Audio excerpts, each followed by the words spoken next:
하나님의 말씀을 봉독하겠습니다. 사사기 18장 1절에서 13절까지의 말씀입니다. 구약성경 392면 어간에 있습니다. 사사기 18장 1절에서 13절까지의 말씀을 봉독하겠습니다. 그때 이스라엘에 왕이 없었고 단 지파는 그때에 거주할 기업의 땅을 구하는 중이었으니 이는 그들이 이스라엘 지파 중에서 그때까지 기업을 분배받지 못하였음이라. 단 자손이 소라와 에스다올에서부터 그들의 가족 가운데 용맹스런 5사람을 보내어 땅을 정탐하고 살피게 하며 그들에게 이르되 너희는 가서 땅을 살펴보라 하매 그들이 에브라임 산지에 가서 미가의 집에 이르러 거기서 유숙하니라. 그들이 미가의 집에 있을 때에 그 레위 청년의 음성을 알아듣고 그리로 돌아가서 그에게 이르되 누가 너를 이리로 인도하였으며 내가 여기서 무엇을 하며 여기서 무엇을 얻었느냐 하니 그가 그들에게 이르되 미가가 이러이러하게 나를 대접하고 나를 고용하여 나를 자기의 제사장으로 삼았느니라 하니라. 그들이 그에게 이르되 청하건대 우리를 위하여 하나님께 물어보아서 우리가 가는 길이 형통할는지 우리에게 알게 하라 하니 그 제사장이 그들에게 이르되 평안히 가라. 너희가 가는 길은 여호와 앞에 있느니라 하니라. 이에 5사람이 떠나 라이스에 이르러 거기 있는 백성을 본즉 염려 없이 거주하며 시돈 사람들이 사는 것처럼 평온하며 안전하니 그 땅에는 부족한 것이 없으며 부를 누리며 시돈 사람들과 거리가 멀고 어떤 사람과도 상종하지 아니함이라.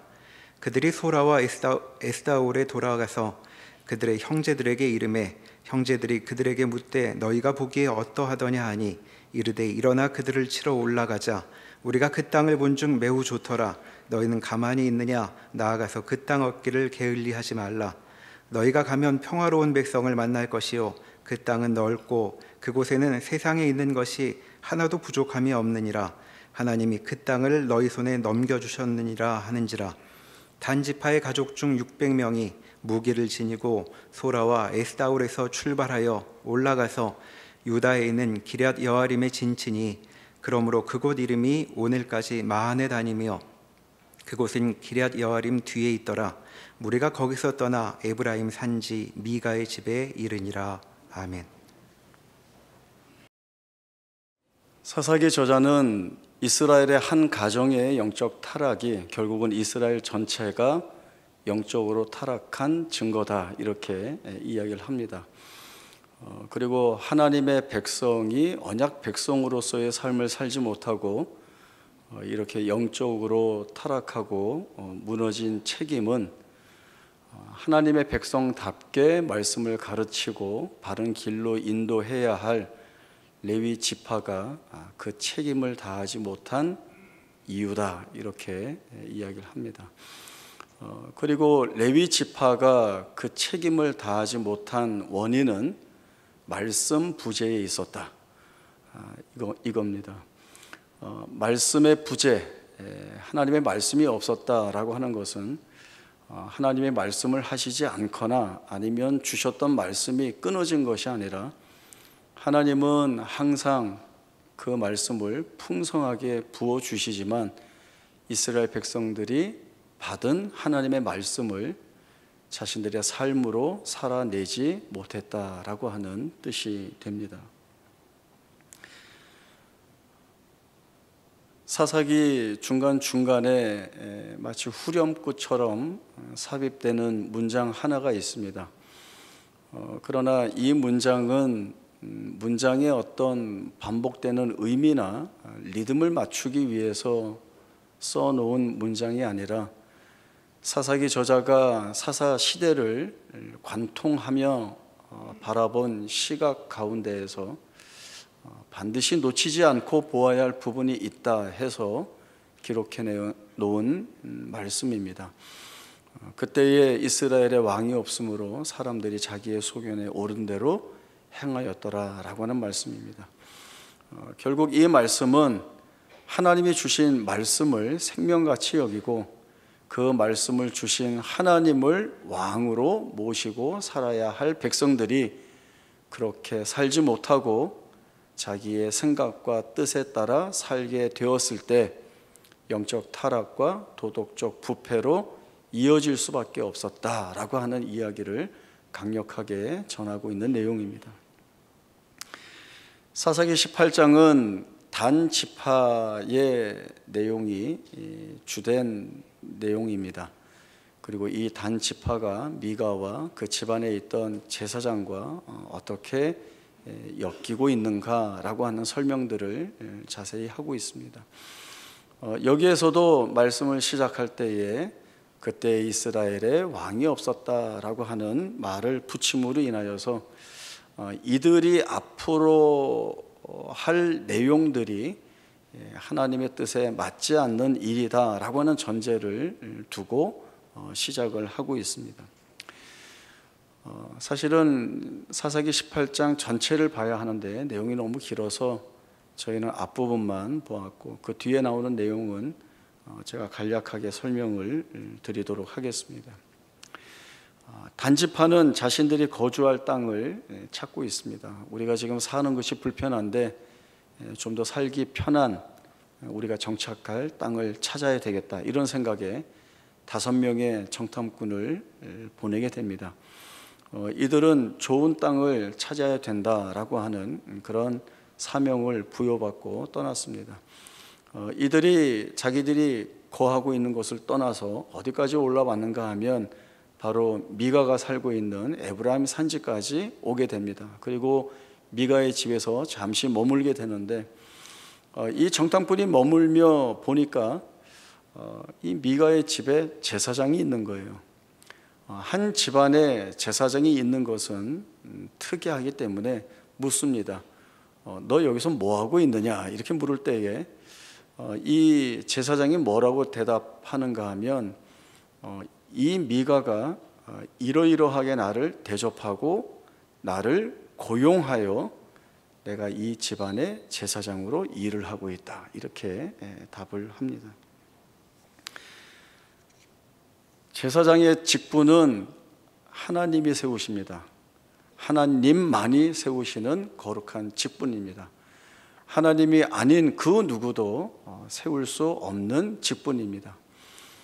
그러나 이 제사장은 하나님의 말씀을 백성들에게 가르치고 하나님을 경외케 하고 하나님을 예배하게 하는 거룩한 수종을 드는 자신의 이 직분을 사람이 고용하여서 그가 원하는 제사를 드리고 월급을 받는 자로 전락시키고 있습니다.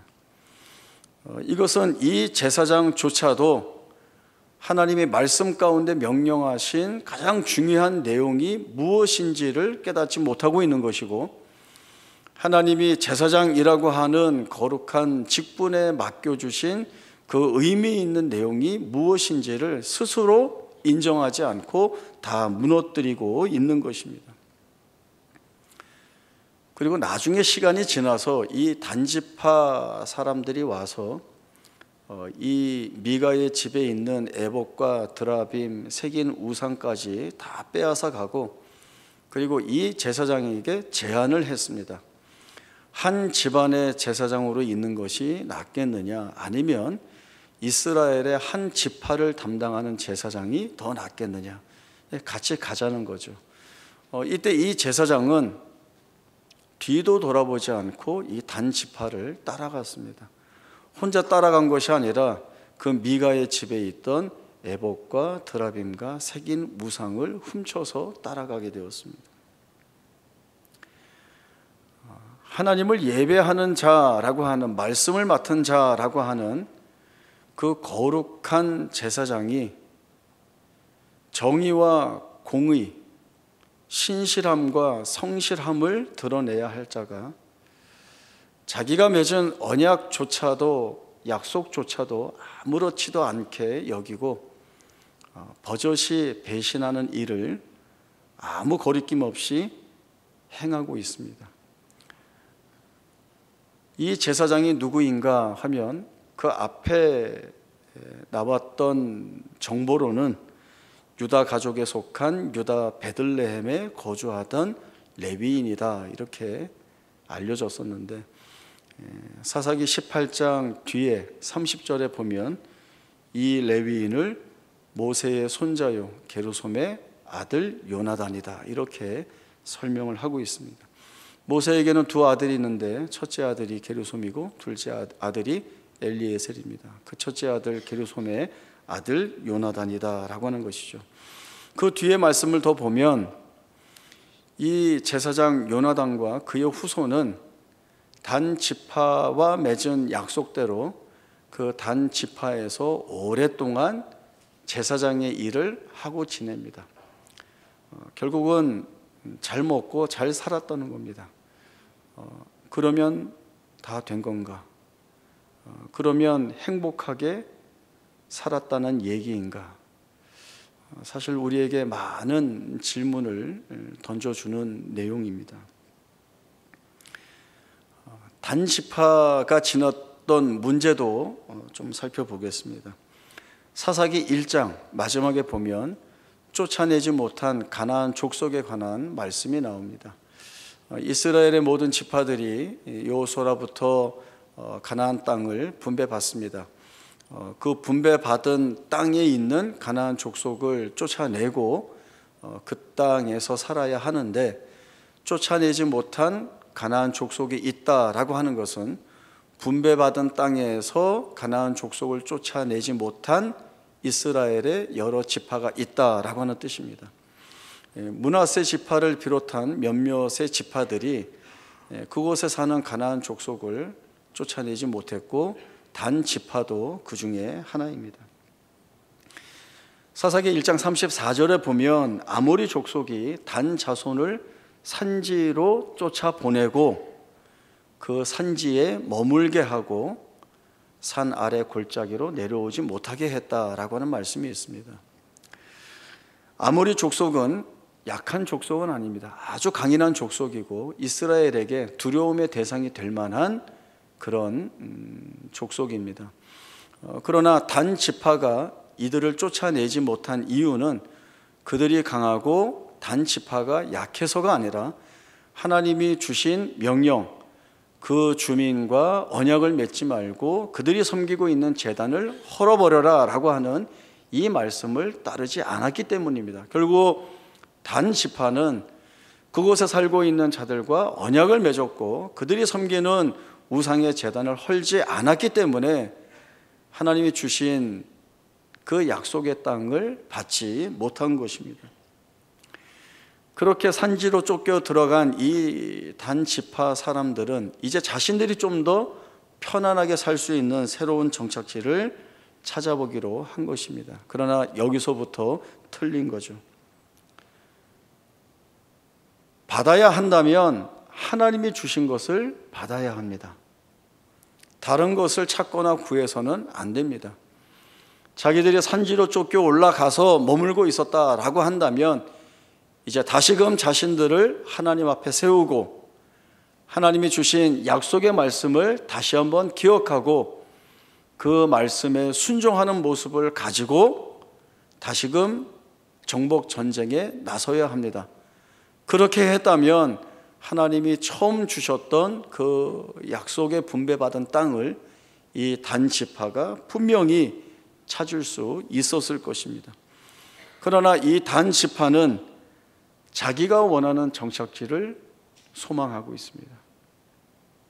하나님이 주신 영원한 기업을 잊어버리고 우리가 살기에 적합하고 안정적인 땅이 있다고 한다면 우리는 그것으로 만족한다. 이 말은 다시 하면 하나님 없이도 우리는 잘 살 수 있다라고 하는 그런 의미가 있게 되는 겁니다.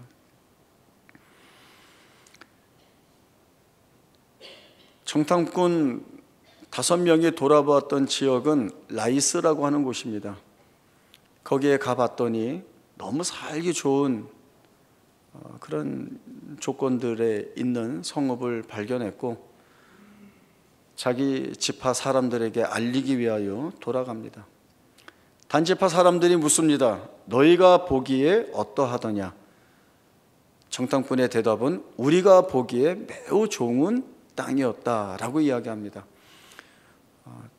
단지파 사람들의 질문과 또 정탐꾼의 답에는 자기들이 보고 느낀 것만 담겨 있습니다.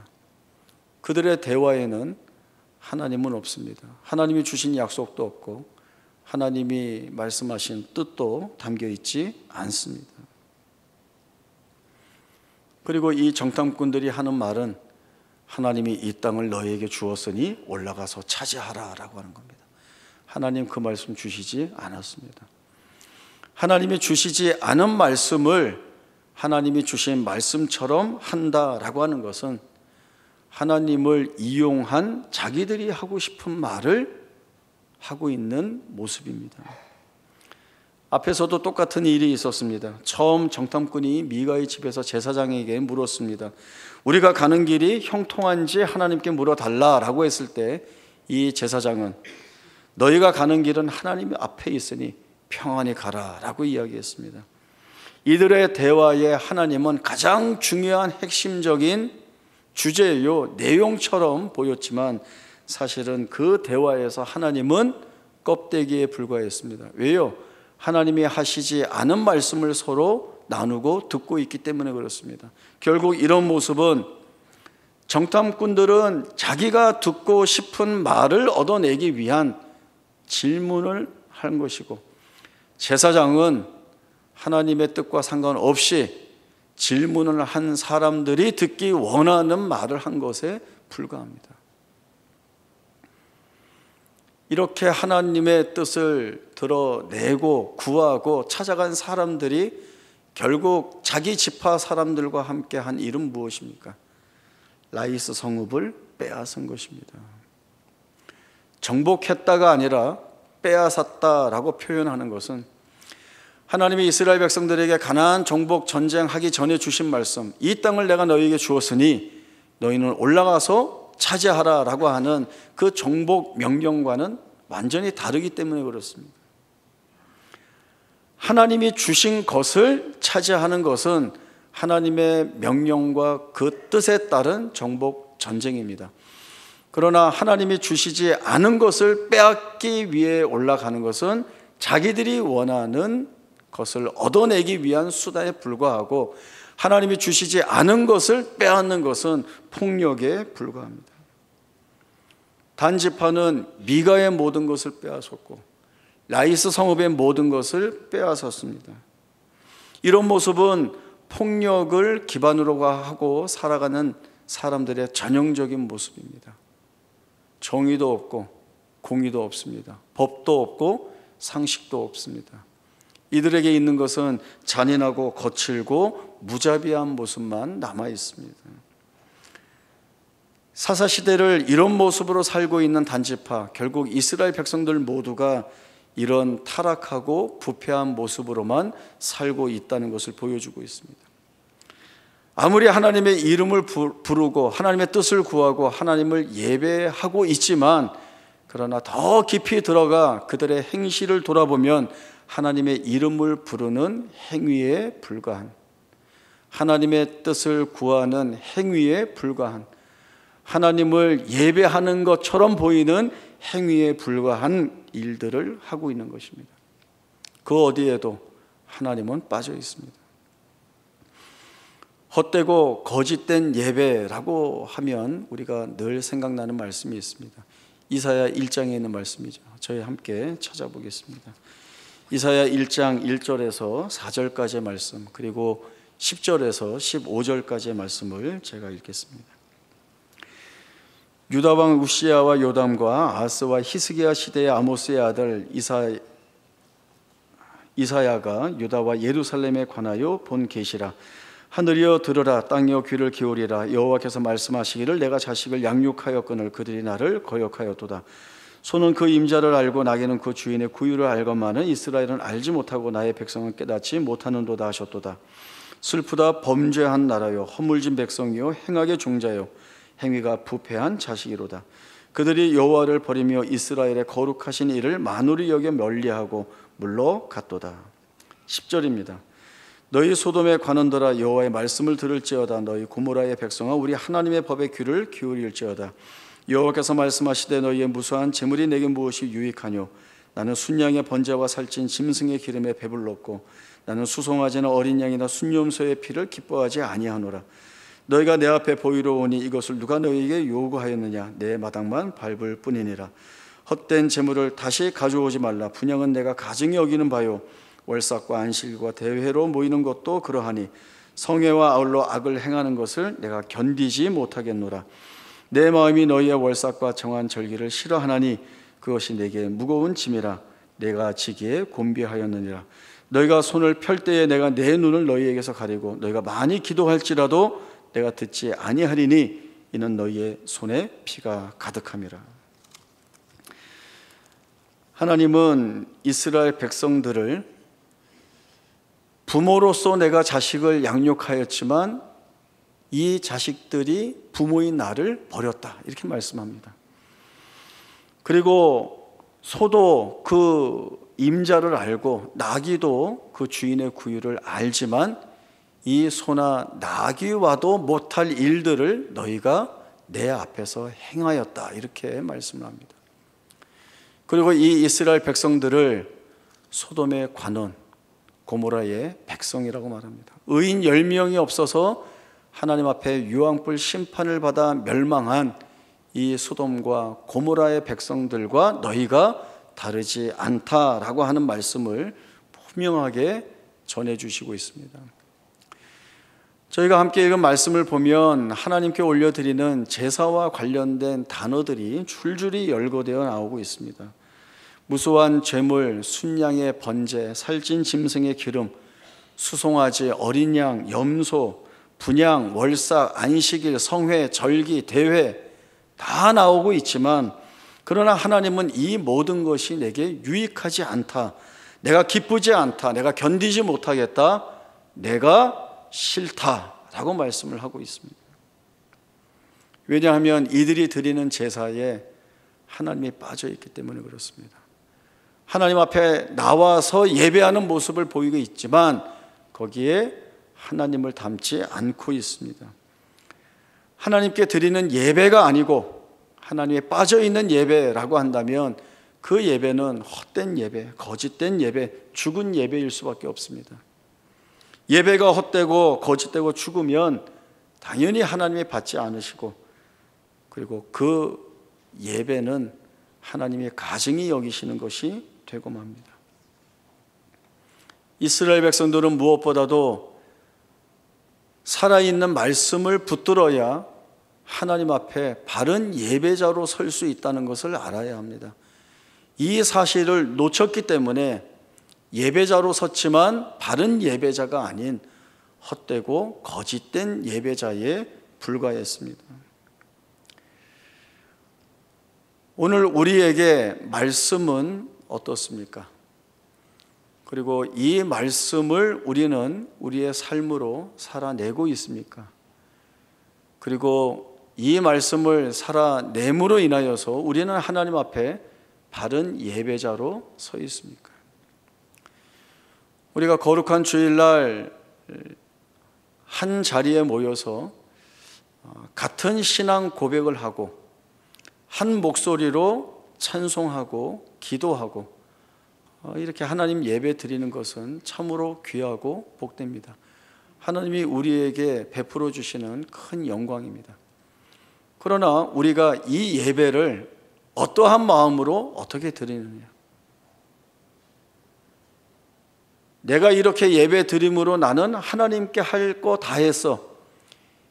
이제 이 예배 드렸으니 나는 밖에 나가서 내가 생각하는 대로, 내가 하고 싶은 대로, 내 마음대로 살 거야 라고 한다면 그것은 수천 년이 지났지만 사사시대를 살고 있는 것과 별반 다르지 않습니다. 이스라엘 백성들이 하나님 앞에 자신들을 바르게 세우지 못했을 때에 그들은 모든 것들이 다 무너졌습니다. 그들의 무너진 삶 속에는 하나님도 찾아볼 수 없었고 하나님이 자기 백성에게 베풀어 주시는 사랑과 인자와 긍휼과 자비하심도 절대 찾아볼 수 없었습니다. 오히려 그 안에 채워진 것은 무자비하고 빼앗는 폭력밖에는 남아있는 것이 없었습니다. 바른 예배자로 서지 못하면 결국 우리도 이럴 수밖에 없다는 것을 성경이 증언하고 있는 것입니다.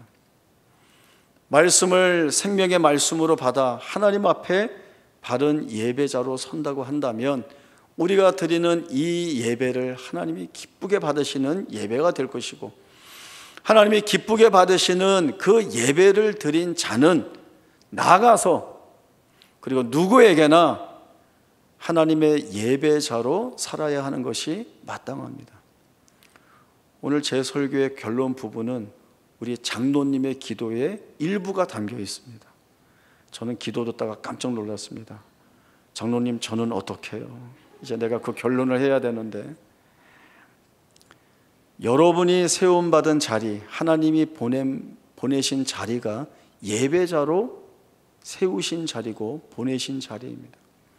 그렇기 때문에 여러분의 가정과 학교와 직장, 그리고 더 깊이 들어가서 여러분의 남편과 아내와 자녀, 친구들과 이웃 모두가 하나님이 바른 예배자로 세우신 여러분을 통하여 그들에게 하나님의 말씀과 은혜와 영광을 흘려보내기 위한 목적을 가지고 계시다라고 하는 뜻입니다. 여러분, 그 거룩한 책임을 맡고 있습니다. 그러나 그 책임을 안 하신다고 한다면 여러분이 말씀으로 살아내고 있는가, 예배를 예배로 드리고 있는가라고 하는 첫 질문으로 다시 돌아가야 하는 겁니다. 내게 주신 말씀, 귀하고 거룩한 말씀으로 붙들고 내가 하나님 앞에서 사는가, 내가 지금 하나님 앞에 올려드리는 이 예배를 가장 거룩하고 영광된 예배로 드리고 있는가를 확인해야 되는 겁니다. 그래서 어떻게 해야 돼요? 내가 바른 예배자로 서서 많은 사람들 앞에 하나님이 세우신 예배자로 살아야 한다라고 한다면, 나를 기쁘게 하는 것이 아니라 나를 제외한 모든 사람들을 기뻐하는 자리로, 그래서 가장 낮은 자리에서 겸손하고 신실한 마음으로 섬겨야 하는 것입니다. 그것이 하나님 앞에 바르게 세움받은 예배자의 모습이요, 하나님이 주신 생명과 같은 말씀을 자신의 삶으로 살아내는 자의 모습이 됩니다. 그렇기에 늘 우리의 입에서는 어떤 말이 나아가야 될까요? 단 지파 사람들이 미가의 모든 것을 다 빼앗았다고 했죠. 에봇과 드라빔, 세긴우상, 그리고 제사장까지 빼앗아서 가고 있는데, 이 모든 것을 빼앗긴 미가가 그것을 되찾기 위해 뒤쫓아왔습니다. 그리고 뒤쫓아온 미가가 무슨 말을 하기도 전에 단지파가 먼저 한 말이 무엇인지 아십니까? 너 입도 뻥끗하지 마라. 한마디만 해봐라. 너와 내 가족들 다 죽이겠다라고 하는 말이었습니다. 하나님의 백성의 입에서 나올 말일까요? 우리가 하나님 앞에 예배자로 서고 말씀을 붙든 사람이라고 한다면 우리의 입에서 나오는 말은 모두 사랑과 긍휼과 감사가 담긴 말이어야 합니다. 겸손한 말이어야 합니다. 내 뜻과 내 생각과 내 감정이 묻어나는 말이 아니라 상대를 위하여 할 수 있는 아름답고 복된 말을 해야 합니다. 그리고 이것은 말에 지난 것이 아니라 내 삶의 내용으로 채워지고 행해져야 하는 것입니다. 물론 어렵죠. 그러나 이 일을 하기 위하여 날마다 말씀을 붙들고 싸워야 하고, 그 말씀을 붙들고 싸울 때 하나님이 우리에게 주신 은혜를 쫓아 승리하게 하시고, 우리를 바꾸어 가시는 하나님의 손길에 붙잡혀 우리의 달라진 삶의 모습을 드러낼 수 있게 되는 것입니다. 이것이 하나님이 바른 예배자, 내가 세운 예배자, 내 말씀을 주어 복되게 하는 자, 바로 우리를 통하여 이루실 하나님의 목적입니다. 여러분, 얼마나 큰 하나님의 목적을 담고 있는지 모릅니다. 얼마나 풍성하고 부요한 하나님의 뜻을 여러분의 생애 가운데 담고 있는지 모릅니다. 귀하고 거룩하고 아름다운 일입니다. 이 모든 일들을 하나님 앞에 거룩하게 맡아 수종드는 은혜가 있기를 원합니다. 이 일들을 통하여서 하나님께 영광 돌리는 것이 무엇인지, 그리고 나와 함께하는 자들에게 하나님이 부어주시는 은혜가 무엇인지를 볼 수 있기를 원합니다. 하나님의 큰 복을 담아주셨는데요, 하나님의 세우신 바른 예배자로 서면 여러분과 함께하는, 여러분을 통한 모든 사람들이 이 하나님의 은혜에 복을 받습니다. 여러분이 여러분의 남편과 아내, 자녀를 이 바른 예배자로 사랑하면 이 남편과 아내, 자녀들이 하나님의 사랑의 큰 축복을 받습니다. 그리고 여러분이 함께하는 이웃과 형제들에게 바른 예배자로, 말씀을 붙들고 사는 자로 살면 바로 여러분이 만나는 그 이웃과 형제들에게 하나님이 하늘의 큰 은혜를 부어주십니다. 얼마나 놀랍습니까? 절망과 탄식밖에는 남아있지 않은 이 사사시대에 하나님은 말할 수 없는 놀라운 은혜를 부어주셨습니다. 오늘 우리가 살아가는 절망과 상실의 이 시대 속에서도 하나님은 말씀을 부어주시고 그 말씀을 통하여 여전히 은혜를 부어주고 계십니다. 이 부어주시는 말씀과 은혜를 놓치지 않고 붙들고 살아 하나님 앞에 바른 예배자로, 그리고 세상 앞에 하나님의 바른 예배자로 서서 축복의 통로로서의 책임을 다하는 귀하신 은혜가 우리 가운데 있기를 바랍니다. 기도하겠습니다. 하나님 아버지, 은혜를 감사합니다. 사사시대의 그 불안과 절망과 낙심들이 오늘 이 시대와 다르지 않습니다. 그러나 그 시대에도 하나님의 풍성하신 은혜를 많이 부어주신 것처럼 하나님은 오늘도 우리와 우리의 삶에, 우리와 함께하는 자들에게 크신 은혜와 사랑을 부어주고 계십니다. 말씀을 붙들고 삶으로 살아내는 우리 모두가 되게 하여 주옵소서.